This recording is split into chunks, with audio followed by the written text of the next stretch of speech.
dal sole.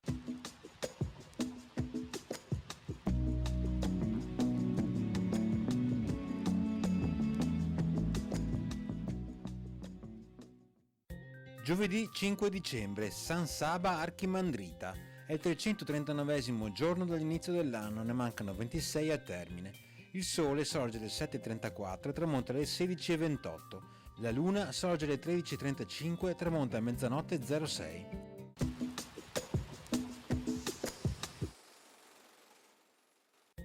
"12.000 tedeschi attaccano il castello di Pieve di Cadore, strenuamente difeso dai bellunesi agli ordini di Filippo Salomon, che resistono per 2 giorni all'intenso bombardamento delle artiglierie nemiche.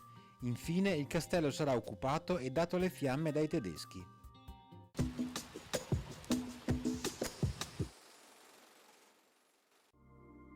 Le previsioni per domani. Alcuni addensamenti di nubi basse più probabili fino al mattino in pianura e nelle valli, per il resto cielo sereno o poco nuvoloso.